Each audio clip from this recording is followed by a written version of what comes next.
Tonight on Reporting Scotland, homeowners say they've been left in the dark over dangerous concrete. More than 350 Aberdeen council tenants with rack concrete will be rehoused, but mortgage payers and private tenants say they feel like an afterthought. The council must have known what these properties were made of. It can't just have materialised out of thin air. On a visit to Aberdeen, Rishi Sunak says he supports the oil industry but refuses to reveal his plans for a windfall tax on energy firms. Also tonight, I said, I'm going to phone the police, I'm going to talk to the police. I tell the police that you're doing this to me. And he said, do it, the police are going to laugh at you. Scots poet Len Penny reveals her 4-year struggle to escape her abusive ex-partner. The rise, fall and rise again of Dundee politician George Galloway, the new MP for Rochdale. Join me here at the Emirates Arena, where some of the biggest names in athletics are gathering for the World Indoor Championships. And building bridges with art, we meet Bella, the fearsome beast guarding the new crossing on the Forth and Clyde Canal. Hello, I'm Sally Magnuson. Welcome to Friday's programme.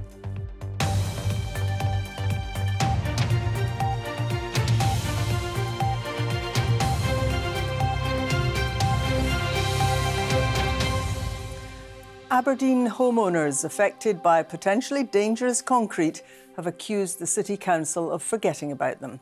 The concrete, known as rack, was found in about 500 homes in the Balnagask area of Torry, including over 350 council properties. Hundreds of people were alerted to the problem yesterday, but homeowners say they've been treated like an afterthought by the local authority. Louise Hosey reports.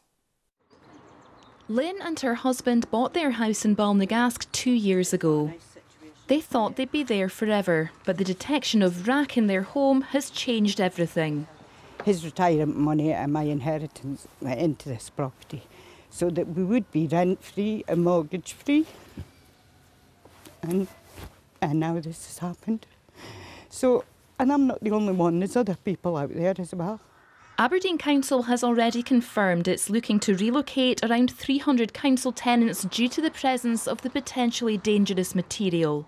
They've also written to affected private homeowners, but some said today they feel like an afterthought. Any work that needs to be done will be done at owner's cost. If you want legal advice, once again, owner's cost. So basically, no help. What happened to the surveys? Why weren't surveys done back then and this was discovered then? The council must have known what these properties were made of. Hannah, who is a student, used all her savings to buy her first home and still has a mortgage. Everyone's confused and we're just stuck in this position where we don't know how to take our next steps. This is my permanent home, so I wouldn't have anywhere else to go. So I'd essentially become homeless. As of December, the number of social homes in Scotland identified with rack was 1,150. At that time, nearly 30,000 properties were under investigation for maybe containing the building material. Experts say the council faces a considerable challenge in rehoming the residents. They might find that they're put into temporary housing initially, and then they would look at getting them sort of permanently rehoused thereafter. So they still have a duty to find them a permanent house that is suitable for their needs. That is their needs rather than necessarily their wants. Aberdeen City Council said it had responded to all inquiries on rack by 5 p.m. yesterday and was continuing to respond to residents. It says it's taking a pragmatic approach as information becomes available and is considering advice from independent structural engineers. Louise Hosey, Reporting Scotland, Aberdeen. The Prime Minister has told the Scottish Conservative Conference in Aberdeen that voters should stick to his plan, which he said was starting to deliver the change people wanted to see. Rishi Sunak told representatives there was a clear choice, with Labour taking the country back to square one or the SNP taking Scotland back 300 years. From the conference in Aberdeen, here's our political correspondent, David Porter. High-vis vests in abundance on a Friday. It must be a Prime Ministerial visit. This one in Montrose, with Rishi Sunak keen to point up his support for North Sea oil and gas. But with less than a week to go before the budget, no guarantee the current tax regime will stay the same. Well, I think people will understand that it wouldn't be appropriate for me to comment on any fiscal matters in advance of the budget, but we have a track record of being the only major party that is supportive of the North Sea industry because I believe it's an important part of our country and our future. That cuts little ice with opponents. Now, there's been an enormous conversation about the impact of increasing a windfall tax. Companies in Aberdeen and across the North East have outlined that 100,000 jobs could be on the line if that happens. That's something which would have a hugely detrimental impact upon the Scottish economy. I'll take no lectures on economic policy from Rishi Sunak and the Conservatives. This is a party that's crashed our economy, that's added £2,000 to mortgages every year and took us into recession. Ladies and gentlemen, it is great to be back in Aberdeen, the centre of our mission to be Nat Zero here in Scotland. It was the theme taken up by the Prime Minister. That will be the choice here in Scotland when the election comes. Remain stuck in a constitutional time warp with the SNP while schools, hospitals and the economy are neglected, or act to kick out nationalist MPs. A standing ovation for the speech followed by representatives' questions and a chance to try out lines ahead of the election. What do you have from the SNP in hock to the Greens or Labour? They're just more focused on virtue signalling than they are on what's in the national interest, and particularly what's in Scotland's interest. Ladies and gentlemen, Prime Minister. Rishi Sunak has now left the conference, but with the North East a key battleground in the coming election, he's likely to be back soon. David Porter, reporting Scotland at the Conservative Party conference in Aberdeen. The Prime Minister returned to London after that trip to the North East, and in the last hour he's made a statement in Downing Street. Our political correspondent Andrew Kerr joins me now. Andrew, what did Rishi Sunak have to say?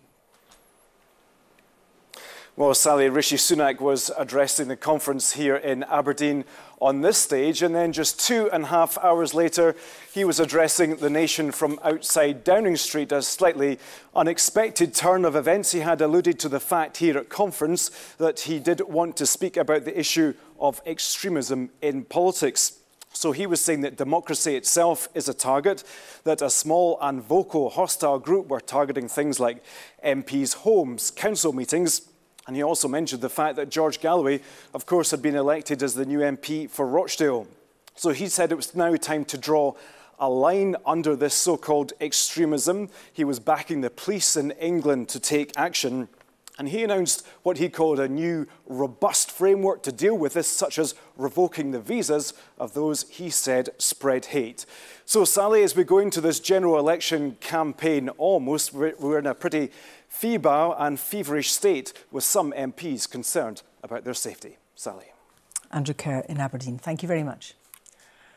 The Scots poet Len Penny has been trying to escape her domestic abuser for 4 years, and it's affected every part of her life. The social media star's ex-partner was convicted last October of violent abuse and a 3-year campaign of harassment. Now she's speaking publicly about her ordeal to encourage others in the same position. Katrina McPhee reports. Instead of stand your ground, dinna take ony snash, my wains will be crabbit, no in a bad mood. Scots poet Len Penny has a very public persona. Boys will be boys, who'll be men soon enough. And if all that we teach... She has more than 1.3 million followers online. But privately, the writer has spent the past 4 years seeking justice against an abusive ex-partner. I think I was 17 when I met him. I was really, trusting. Len allowed BBC Disclosure to follow her as she tried to get justice through the Scottish courts. She got together with Gregor Monson in 2017, but he turned violent during lockdown. I feared for my life, and there was a time when he had shoved me and I was looking at him from the floor, and I said, I'm going to phone the police, I'm going to talk to the police. I tell the police that you're doing this to me. And he said,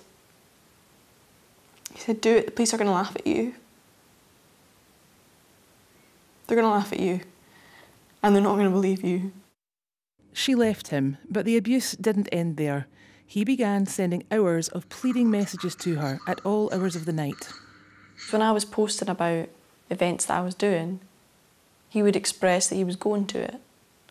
And it might have been a lie, it might have been the truth, I don't know, I couldn't say. It has such a detrimental impact on my mental and physical health, the mental and physical health of my family and my partner, my financial situation, my job, my home situation.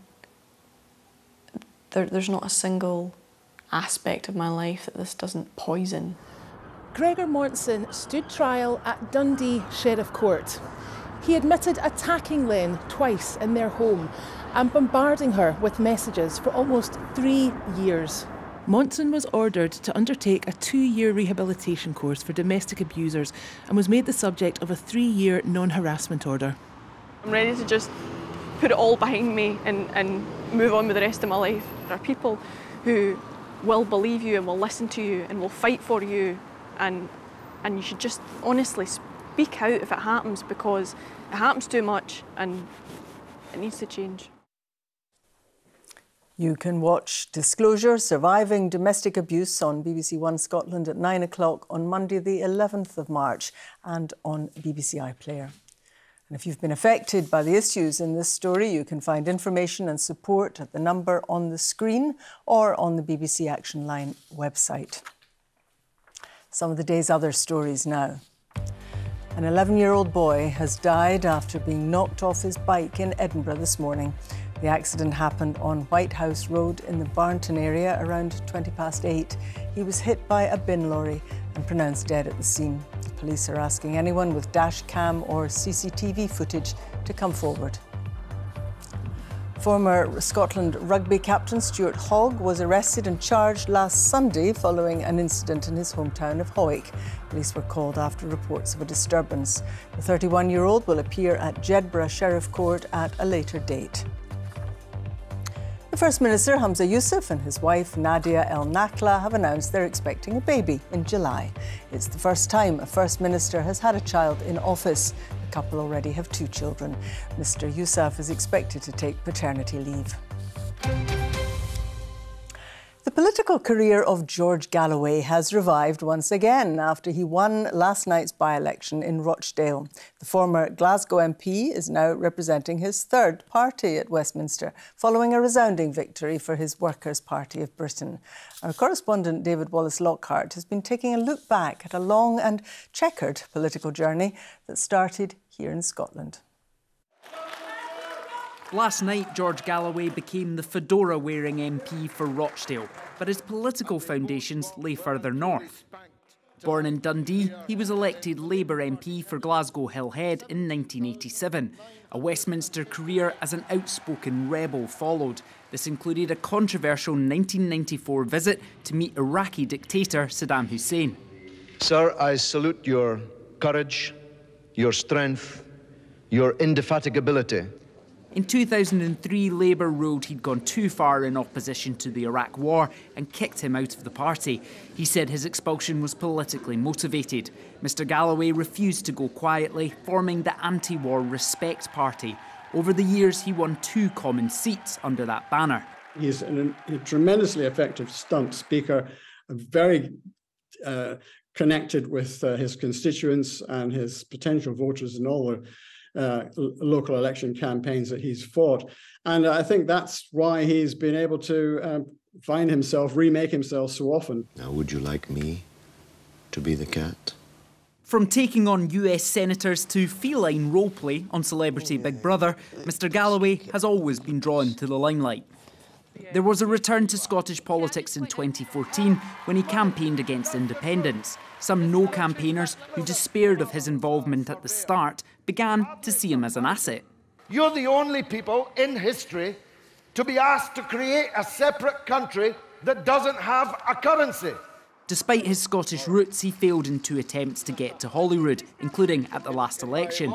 George Galloway has his fan base, but he's never been far from controversy. He's defended hosting shows on Russian and Iranian-backed TV channels and has denied allegations of anti-Semitism.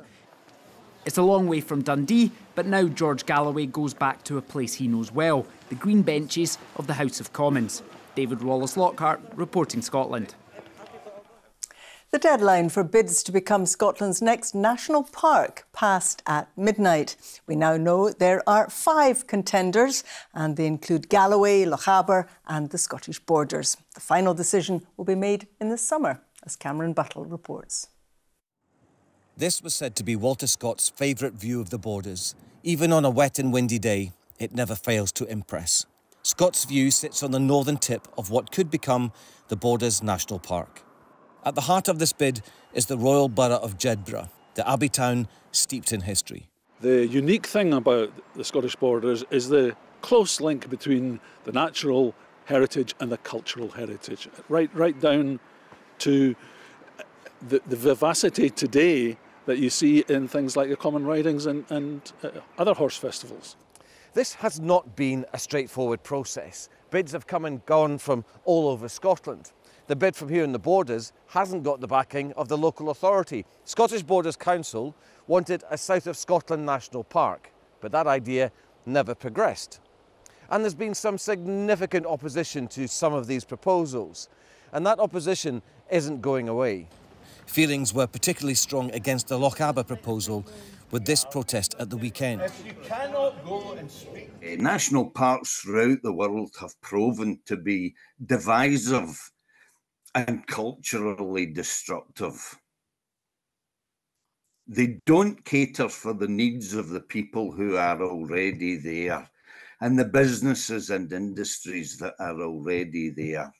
The Scottish Government says all bids will now be assessed, and in July a report will identify the preferred bid or bidders who will undergo further consultation before the winning proposal is announced. Cameron Buttle reporting Scotland, Jedburgh. Now let's see how the athletics in Glasgow's been getting on. You promised us yesterday all the latest. Absolutely, Sally. It's been quite the start to this, particularly for the Scots, but yeah, generally some atmosphere in Glasgow. Thanks very much. Tell us all about it. Will do. Hello there. Yes, the World Indoor Athletics Championships got underway in Glasgow today, with stars descending on the city for a packed weekend, and it all got off to a great start for the Scots, with Gemma Reekie cruising through in her 800 metres heat. Well, our sports news correspondent Chris McLaughlin is at the Emirates Arena for us. Yes, 10 years after Glasgow 2014, a real legacy event here over the next couple of days at the Emirates. It's the World Indoor Athletics Championships. 3 Scots taking part to look out for. We'll get to that in a moment. But first of all, one person who knows what it's like to compete here and medal here is Eilidh Doyle. Eilidh, thanks for joining us. Let's talk first of all about the event itself. How big is this in the calendar? Yeah, this is huge. I mean, obviously this is going to be a big year of sport with it being an Olympic year, but this really kick-starts it. You know, it's the first time we've held a world event in athletics in Scotland. Yeah, and it's just, I think we're seeing it with the calibre of athletes that have chosen to put this in their plans. It's just a fantastic event, and like I say, this is going to kick-start what's going to be a big year of sport. I mentioned 3 Scots competing. Talk to us a little bit about who's here and their chances. Yes, we've got 3 Scots that are, you know, very, very good. We've got a world champion in Josh Kerr, an Olympic silver medalist in Laura Muir, and then we've got Gemma Reekie, who was 4th at the Tokyo Olympics. So we've already seen Gemma. She was in action this morning in the heats of the 800 metres. You know, nice and comfortable, cruised through the semi-finals, which will be on tomorrow. And then tomorrow evening, that's when Laura and Josh make their appearance, and it'll just be one race for them. It's a 3,000 metres. It's one race, one final, and they'll all be looking to make that podium. So really exciting for the home support to know that we've got 3 Scots, but 3 Scots that really want to be on that podium. Yeah, just briefly, how important is this for athletes in the build-up to the Olympics in Paris this summer? Yeah, I mean, this kick-starts their campaign, you know, and what better way to start your summer season by being a world indoor champion or a world indoor medalist. So give you that confidence, that boost to know training's gone really well, I'm in great shape and I'm ready for the summer season. Eilidh, thank you. You're going to be hanging about for the weekend, I know that. Remember the Scots to look out for: Laura Muir, Josh Kerr and Gemma Reekie. It's going to be very noisy in here over the weekend in Glasgow. It is indeed. Now, Hearts head coach Stephen Naismith has described the scenes from Wednesday's Edinburgh derby as unacceptable after his striker Lawrence Shankland was the target of missiles thrown by opposition fans. With his side trailing 1-0 to Hibs, Shankland levelled from the penalty spot after numerous items, including a bottle opener, were thrown at the Hearts captain. He kept his cool though to convert and secure a point for the home side, but boss Naismith hopes the issue is dealt with. Tynecastle creates an unbelievable atmosphere where the fans are really close to the pitch, and everything's set up for it to be really good, really hostile, and the way you really want derby games. But when the line's crossed, when these kind of things are flying on the pitch, it comes back to the players' safety. It's just not acceptable. We must make sure it doesn't happen again, because, like I said, the atmosphere and the crowd play a big part in that. So hopefully it gets dealt with and we don't see a repeat of it. Rangers manager Philippe Clement has called for the rules relating to handball to be clarified and would like to see greater contact with referees away from match days to discuss what constitutes a foul. Kilmarnock took the lead from the penalty spot against Rangers in midweek when midfielder John Lundstrom was penalised for handball, while other penalty claims for both teams were dismissed. Clement, a former defender himself, says the fear of the ball striking players on the arm is affecting how they move in defensive areas. I don't think it's good for the game if all the players start running around in the 30 or in the 60 meters with all their hands on their back, what you see already now. But even then, when your arm is like that, it's sometimes handball. So like this, you cannot defend, you cannot turn. It's not good for the game that they run around like penguins. Finally, some disappointing rugby news as Scotland duo Sione Tuipulotu and Darcy Graham will miss the remainder of the Six Nations because of injury. Glasgow Warriors head coach Franco Smith thinks centre Tuipulotu could be out for 10 to 12 weeks after injuring his knee against England, while a groin injury for Graham will rule him out for at least that long as well, although his club coach feels he may need longer to recover fully following hip and thigh injuries earlier this season. If need be, take the rest of the season plus the pre-season to build himself up into top form. Darcy's 26 years old. We've signed him long-term at the club. We all know that he's world-class. It's vitally important to him as an individual that we look after his well-being other than the physical side of his performance. So a player that's in a good state of mind, injury-free, is a guy that's going to perform week in and week out. Before I go, Sally, there is live football in the Championship tonight on the BBC Scotland channel as Arbroath host Wraith Rovers. Kick-off 7:45. Great, and a good weekend of athletics as well to come. Thanks very much. Thank you. Now, the Kelpies have a new relation. Bella is a 121-metre serpent which snakes beneath a new art park in the north of Glasgow. Once complete, it'll be the largest mosaic artwork in the country. Our arts correspondent Pauline McLean reports. Art doesn't get any more groundbreaking than Bella. The huge serpent is made from 1,000 tonnes of soil lifted to create the Stockingfield Bridge and the surrounding art park in North Glasgow. She's the biggest of 22 artworks commissioned for the site.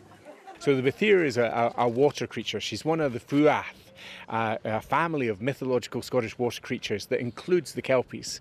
So she's the Kelpies' cousin, just along the other end of the canal, obviously. The Kelpies drew on the traditions of Scottish engineering and brought visitors to the canals which had once transported industrial goods. Scottish Canals hope the new £14 million bridge in Glasgow will not just unite these communities, but allow them to celebrate their heritage. Ceramics were the hallmark of this area, which is why mosaic tiles are everywhere. I'm from this area. I grew up just beside that big high flat over there as a child, so I spent my entire life on the Forth and Clyde Canal with my brothers, and my family have spent their entire life in this area, so it's great to see the transformation happening here. And this is just the beginning for this epic artwork. Over the next 5 years, it's hoped up to 30,000 people will take part in community workshops to create the tiles which will go along Bella's back, making her one of the largest mosaic artworks in the world. Pauline McLean, reporting Scotland, Glasgow. Quite something. Now it's over to Laura to find out what's happening on BBC Scotland at 7 o'clock. Hello. Coming up tonight, thousands of people gather in Moscow to pay their final respects to Russia's main opposition leader, Alexei Navalny. His funeral took place today amidst a heavy police presence. We'll have a full report. Also on the programme, we discuss the return of a political maverick, George Galloway, and its wider implications. Scots poet Len Penny joins us to talk about what she hopes comes from that BBC documentary about her experience of domestic abuse. All of that, plus sport. Switch over at 7. In the meantime, let's see what the weather is up to. Gillian, reveal all. Isn't that lovely? Isn't it gorgeous? That could almost be summer, let alone spring. And for the first day of meteorological spring, it's not been a bad one, but the weekend looking a bit more mixed, shall we say. Good evening to you. Yes, most of us saw some lovely sunny spells today, but we've lost most of them to thickening cloud, many places ending up with a fair bit of cloud as we ended the day. And it's because it's been increasing from the south ahead of a weather front, which tonight will bring some outbreaks of rain along with some hill snow. Initially to southern Scotland, and then it pivots into eastern parts, becoming more fragmented as it moves inland, but it could bring a few centimetres of snow to ground above about 300 metres and some snow falling down to about 200 metres, but it shouldn't settle. Otherwise, some clear spells for western Scotland, some showery outbreaks for the northern and western Isles. Temperature-wise, it's chilly, low enough for a touch of frost, and there could be a few icy patches as we head into tomorrow. So we'll start the day still with some showers in the north and northwest. They will tend to clear, but then you can see we have this other area of showery rain and hill snow moving in across northeast Scotland, moving through the Northern Isles and into the North Highlands. Now, there will be some improvement as we head through the course of the afternoon. This is the picture around about 3 o'clock, and you can see still a scattering of showers for parts of Dumfries and Galloway and the borders. Bit of a wintry flavour to those over the hills, but some sunshine coming through for the southwest, for parts of central Scotland. Still a bit of a legacy of cloud in the northeast. The remnants of that rain for the North Highlands, the Western Isles. Still some snow for the hills. A few spits and spots for Orkney, but for Shetland at this stage you can see clearing behind that rain, some sunshine, although the winds for Shetland will be brisk, blustery for the Western Isles too, and a blustery day across the hills with brisk north to northeasterly winds, starting sub-zero, -1, -2 Celsius across the tops, only recovering very slightly. Visibility will be pretty poor, especially if you catch a shower, and again those showers will be wintry.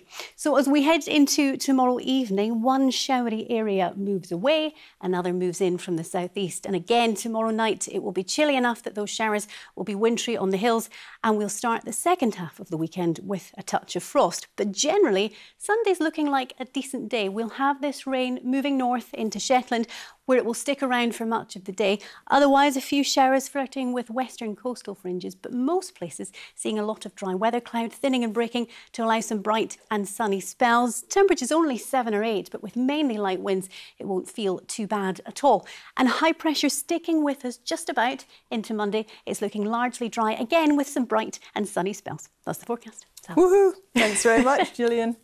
Hope Webb will be here with your late news at around 10:30 tonight. But until then, from everyone in the team, do enjoy your evening. Bye-bye.